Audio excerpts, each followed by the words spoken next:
il est populaire par lui-même, EV8, avec la deuxième illustration la plus sympa, Latios Latias. Et oui, d'habitude, si tu trouves du EV8, souvent, eh ben, il va commencer par manquer le Pikachu, puis Latios Latias, et puis après c'est random. Tout le monde se fout de Noix de Coco. Et franchement, Noix de Coco, il est quand même très sympa.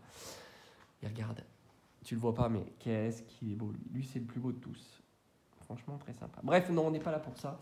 C'est mon petit moment rigolade, détente. Quand même, hein, ils sont sympas, hein, les petits boosters McDo. Non, mais certains le pensent, hein, que tu vois, on peut faire monter les tendances comme ça. C'est assez marrant. Bref, on va parler justement de 8.5. Et justement, sur cette tendance-là, c'est assez marrant. Comme quoi, hein, son marché, il faut toujours qu'il y ait la grosse carte à aller chercher.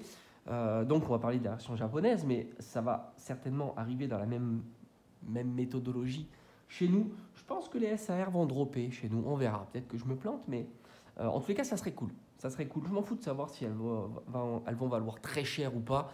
Ça, je l'ai toujours dit dans mes vidéos.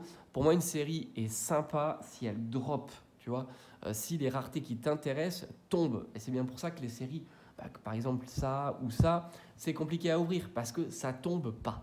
Tu prends Zénith Suprême, tu prends 151, les plus belles raretés, elles tombent. Et même si la carte, elle vaut 20 balles, 30 balles, 50 balles, on s'en fout. Ça fait plaisir d'avoir des cartes que tu recherches à mettre dans ta collection. C'est ça le truc. Alors certains te diront, ouais, mais si ça vaut rien, c'est pas bien, etc. Je sais, il y a certaines logiques. Il y en a qui préfèrent, tu vois, avoir des séries ultra difficiles à faire tomber, comme ultra rares, un petit peu comme Evo Céleste, et avoir la carte à 1000 euros, tu vois. Mais c'est pas du tout ma logique.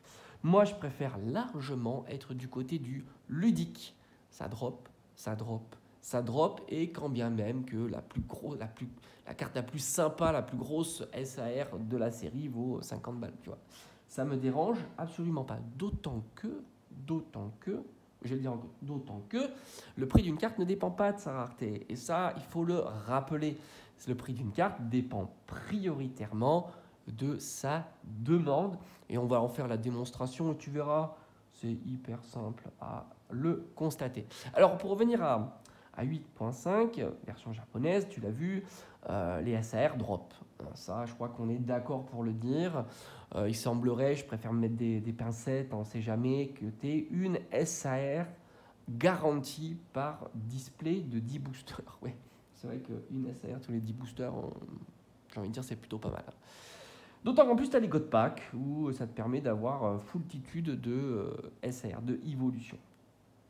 Là aussi, ça fait plaisir. Et par conséquent, les SAR sont bon marché. Et j'ai envie de te dire, même la carte Graal de la série. On était quasiment tous convaincus de se dire le Noctali SAR, ça allait être le remplaçant, ou même l'outsider, peut-être même, du Noctali Evo Céleste. Et ben non, ça n'en prend pas le chemin. Ben non, ben non. Ça n'en prend pas le chemin, puisque il drop. Il drop, et par conséquent, il y a quand même un équilibre qui va se faire, hein, parce que le prix des displays étant plutôt bon marché, tu es à quoi, 70 euros. Tu as de la dispo, hein, contrairement à peut-être chez nous où ça sera compliqué à avoir de la dispo sur 8.5. Tu as de la dispo, hein, franchement, je vois aucune difficulté à trouver des displays 8.5, enfin, tu as compris, hein, de 10 boosters, et il n'y a pas d'inflation de prix par conséquent, vu qu'il y a de la dispo. Et c'est vrai que du coup, le Noctali va diminuer. Il va diminuer, ça c'est sûr. C'est ce qu'on voit d'ailleurs. Et du coup, oui, mais il faut que le marché il ait sa grosse carte, quoi. Donc, on a retrouvé le remplaçant. Et oui, Master Ball, évidemment.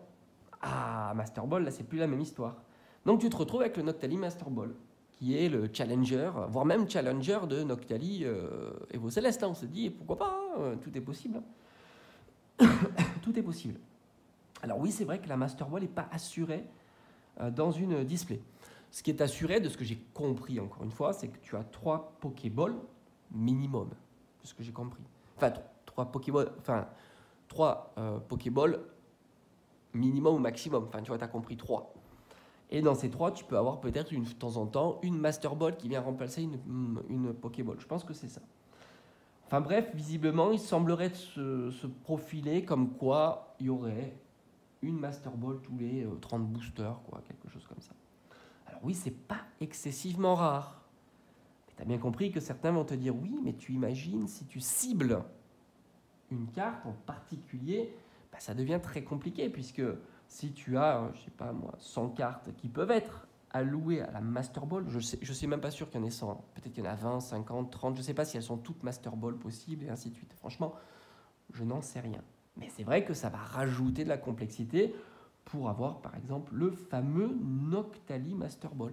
Ce qui pourrait expliquer son prix gargantuesque. Non, ce qui explique son prix gargantuesque, c'est que les personnes qui la drop ne veulent pas les lâcher à 50 balles, c'est tout. C'est tout. Si on se met tous d'accord en se disant, entre guillemets tous d'accord, en se disant que c'est la carte la plus chère et on ne la lâche pas avant d'un certain prix, bah, tu n'en trouveras pas en dessous. Voilà. Et d'ailleurs, c'est même pas compliqué d'en trouver parce que j'ai l'impression qu'étant donné que c'est la carte la plus chère qui se profile, et ben c'est là où il y a beaucoup d'annonces, tu vois. Tu t'aperçois que les gens, quand ils ont la Noctali Master Ball, de la garder précieusement dans leur collection, parce que je ne suis pas sûr qu'ils en drop 50 non plus, et ben ils la vendent tout de suite. C'est le paradoxe, je l'avais déjà souligné, ce paradoxe avec par exemple le Pikachu V8 qui se retrouvait en vente très facilement. Mais le plus intéressant, c'est quoi? C'est qu'on te dit oui, mais elle est très très rare, tu comprends, c'est très compliqué à l'avoir. Oui, c'est vrai, mais pas plus compliqué que les autres Master Ball. Et pourtant, tu as un facteur 10. Et tu n'as pas un facteur 10 sur la rareté, évidemment. Toutes les Master Ball, à moins qu'on en prouve le contraire, qu'il y a certaines Master Ball qui seraient plus sprintées, mais enfin ça c'est mission impossible. Mais, et puis il n'y a aucune raison, aucune raison principale qui fasse qu'on ait ce genre de pattern, mais quand bien même, voilà, les Master Ball, bon, tu t'aperçois que les moins populaires, elles vont tourner autour de 30 balles, et maintenant, c'est pas impossible qu'elles vont pas diminuer au fur et à mesure, mais c'est la même logique avec 151, tu l'as vu, hein, je crois qu'un Pikachu c'est 200, 250 euros, et un Miaou c'est 10 balles. Voilà. Donc, et pourtant, c'est pareil, hein, c'est aussi compliqué de faire tomber un Pikachu ou un Miaou. Donc au final, le prix, il s'explique principalement par quoi? Par la demande et aussi par l'idée. L'idée de penser que cette carte-là ne peut pas valoir 10 balles. Voilà, c'est tout. Alors évidemment, si elle était à 10 balles, tout le monde l'achèterait, etc. Donc ce qui va tirer à la hausse les prix. Mais c'est surtout une volonté. Hein. Quand personne n'a envie de descendre son prix, ben, personne n'a envie de descendre son prix, même si l'item ne se vend pas si vite que ça. Parce que voilà, il y a aussi une question de cinétique. À quel moment cette carte-là, tu la mets en ligne, elle part tout de suite. Donc c'est ça qui est compliqué. D'autant qu'on est quand même sur un format de carte qui n'est pas exceptionnel. Et c'est ça qui est assez fort, hein, quand même. C'est-à-dire qu'on a une série avec plus de 30 alternatives qui ont été complètement occultées par les Master Ball. C'est fort quand même.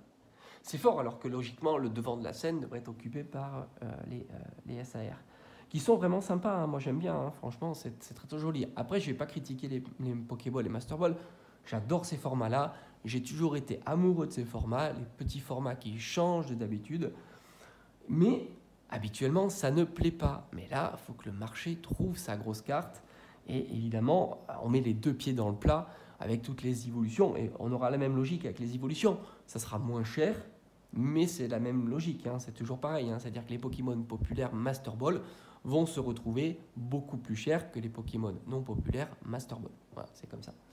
C'est comme ça. Et tu verras que les vendeurs baisseront plus facilement leur prix, plus volontairement leur prix sur les Pokémon peu populaires Master Ball plutôt que sur les Pokémon populaires Master Ball. Donc tu as vraiment cet effet-là, hein, qui fait que c'est une question aussi de volonté d'aligner le prix par rapport au marché réel. Maintenant, ce qu'on ne sait pas, c'est à quelle cadence ça va venir chez nous. Normalement, ça a l'air d'être assez confirmé qu'on est Pokéball Master Ball. C'est une très bonne chose, ça c'est certain. On verra la cadence aussi de nos SAR. Est-ce que c'est pour 1 pour 30, un petit peu comme 151? Ça serait plutôt sympa. Ça nous permettrait d'avoir à tourner, tu vois, c'est ce qui rendrait les ouvertures ludiques, d'autant que tu ne vas pas te focaliser uniquement sur les SAR, mais sur d'autres raretés, donc ça c'est plutôt cool. Donc au final, V8.5, ça va être une série très ludique. Et je pense qu'elle sera très intéressante à ouvrir. Et ça aussi, c'est pareil, on te dit toujours, oui, mais si les cartes valent pas cher, c'est pas intéressant d'ouvrir. Non, non, c'est si. À moins que tu ouvres 10 000 boosters, parce que du coup, le côté aléatoire ne rentre pas en compte. Il y a ça se moyenne. Si tu ouvres peu de boosters ou raisonnablement des boosters, 50, 100 boosters, il faut mieux qu'il y ait des cartes qui droppent régulièrement, mais qui sont moins chères, plutôt que des cartes qui dropent jamais, mais qui sont très chères. Ça, c'est évident. Tu peux te retrouver à ouvrir 1000 ou 2000 euros de booster et te faire climatiser. C'est le problème. Alors que si tu ouvres 1000 ou 2000 euros de booster sur une série qui drop avec des cartes moins chères, eh ben, tu ne te feras pas climatiser. C'est comme ça. Donc non, ça sera une série plus rentable à ouvrir si les cartes ne sont pas trop chères elles ne sont pas trop chères parce qu'elles drop tout simplement. Ça sera évident, ça sera une évidence. À l'instar de 151, de Zénith Suprême, ce sont des séries qui te climatisent quand même beaucoup moins. Déjà d'une part sur les cartes que tu rentres dans ta collection et d'autre part par la valeur des cartes que tu as dans ta collection. C'est vraiment un paramètre intéressant et tu peux faire pareil avec Destiny Paldea, hein, c'est exactement le même principe. Les petits shiny, elles valent quand même 2, 3, 5, 10, 15 euros. Elles drop ultra régulièrement, ce qui up l'espérance de tes ouvertures. Donc non, au contraire, c'est l'inverse qui se passe. Il faut mieux des cartes qui drop, qui ont un prix inférieur à des cartes qui ne dropent jamais, mais qui ont des gros prix. Hein, j'ai vu encore des ouvertures de display Evo Céleste, mais j'ai envie de dire, mon Dieu, mais arrêtez. Tu dépenses quasiment 1000 euros pour une ouverture et tu as 100 euros de cartes. C'est pas possible. Ce n'est pas possible de perdre autant sur des séries comme ça, d'autant qu'avec 900 euros, tu achètes quasiment je sais pas, la moitié des alternatives. Avec 900 euros, tu peux te faire vraiment plaisir, hein, même sur Evo CS. Alors évidemment, ou alors tu achètes un Octali, voilà, un Octali ou un Rayquaza, voilà, c'est tout. Donc c'est compliqué. Le plaisir d'ouvrir, c'est quand même, c'est ce qui découle du plaisir d'avoir des cartes sympas. Parce que si tu me dis, j'ai le plaisir d'ouvrir, mais qui découle pas sur d'avoir des cartes, je ne vois pas le plaisir d'ouvrir. Hein, au contraire, c'est même plutôt frustrant. Et encore pire sur des séries qui ont fait un up monumental, mais monumental. Tu vas ouvrir un petit booster Alliance Infaillible, et si ça veut, il n'y a rien, quoi. C'est juste pas possible. Alors que les cartes Alliance Infaillible sont pas si chères que ça. C'est ça aussi la déconnexion. Quand tu es trop éloigné, c'est plus envisageable. Bref, en tous les cas, ouais, 8.5, ça va être marrant. Je ferai un petit décompte. On se fera un petit challenge de voir. Bon, moi, je vais essayer de faire le tour des boutiques classiques, mais je vais pas me jeter dessus. Mais j'irai faire mon petit tour tranquillou. Et après, je fais un décompte de ce que j'aurais pu acheter, la quantité que j'aurais pu avoir, quoi, si j'avais voulu. Hein, parce que moi, je vais me concentrer sur une quantité qui ne sera pas folle. Hein. Comme je t'ai dit, moi, ça sera une ETB. J'aimerais bien une ETB ouverte, une ETB scellée. Et après, peut-être les duopacks. Voilà, les duopacks. Après, 2-3 petits items comme ça, par-ci par-là. Dans le classeur. Parce que j'ai envie d'avoir quelques classeurs de plus dans ma collection. Parce que je vais reprendre évidemment quand les vides-greniers vont reprendre les achats de cartes. Donc les classeurs, ça m'intéresse bien. Et puis d'autres items, avec le pochon par exemple, je trouve ça assez original. Voilà. Puis on essaiera d'ouvrir un item de chaque. Pas les mini tin box parce que ça m'intéresse pas. Et puis on verra quoi. Allez, à bientôt.